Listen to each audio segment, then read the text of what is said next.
Сәлеметсіздер ме балалар? Бүгінгі сабаққа қош келдіңіздер. Бүгін біз сіздермен 6-шы сабақ дауысты және де дауыссыз дыбыстар тақырыбын өтетін боламыз.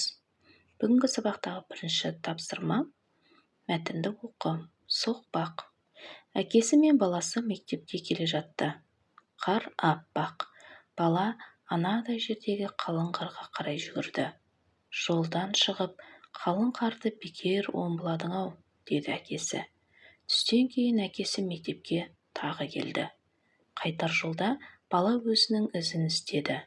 Ізі жоқ. Өйткені бала жүрген жолмен біраз адам жүріпті. Соқпақ жасалыпты. Бұны байқаған әкесі баласына сүйсіне қарады. Мәтіннің авторы Жақсылық Кенжеғалиев. Балалар, мәтін не туралы? Мәтін соқпақ жол жасаған бала туралы, е? Бала не істеді?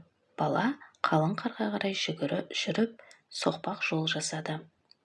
Бала жүрген іздің басқаларға пайдасы тиді ме? Бала жүрген іздің басқаларға пайдасы тиді. Өйткені олар жүрген жолмен біраз адам жүрген болды, е, балалар? Олай болса, мектеп бала сөздеріндегі дауысты, дауыссыз дыбыстарда да. Балалар, мектеп сөзінде 2 дауысты, 4 дауыссыз дыбыс бар. Бала сөзінде 2 дауысты, 2 дауыссыз дыбыс бар, е? Дауысты дыбыстар. Балалар, дауысты дыбыстарға біз А, Ә, Е, О, Ү, О, Ү, А, И, кейде У дыбыстарын жатқызамыз, е? Ал дауыссыз дыбыстарға Б, В, Г, Г, Д, Ж, З, И, К, Қ, Л, М, Н, Ң, П, Р, С, Т, Ф, Х, Х, Ц, Ч, Ш, Ш әріптерін жатқызамыз. Олай болса, балалар, келесі тапсырмаға назар аударыңыздар. Екінші жаттығу жаңылтпашты көркем жаз.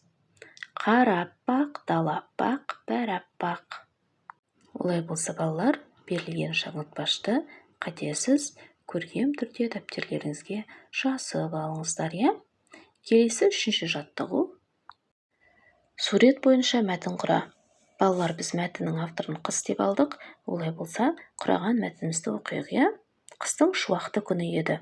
Таңертеңнен бері қалың қар жауып, аула әдемі күйге енді. Марат пен Жанар сыртқа шығып, қармен ойнауды ұйғарды. Олар алдымен үлкен аққала тұрғызды. Аққаланың мұрнына сәбіз қадап, мойнына жасыл шарф тақты. Жанында олардың күшігі жүгіріп, шананы сүйреп жүрді. Балалар итке қарап күліп, кезек-кезек шанамен сырғанады. Қысқы ойын өте қызықты өтті. Балалар үйге шат көңілмен оралды. Олай болса, балалар, осымен біздің бүгінгі сабағымыз аяқталды. Келесі жаңа сабақта кездескенше сау саламатта болыңыздар. Бүгінгі сабақта белсене қатысқан оқушыларға үлкен алғыс айтамын. Келесі жаңа сабақта бәріміз аман-есен жолығайық. Сау болыңыздар.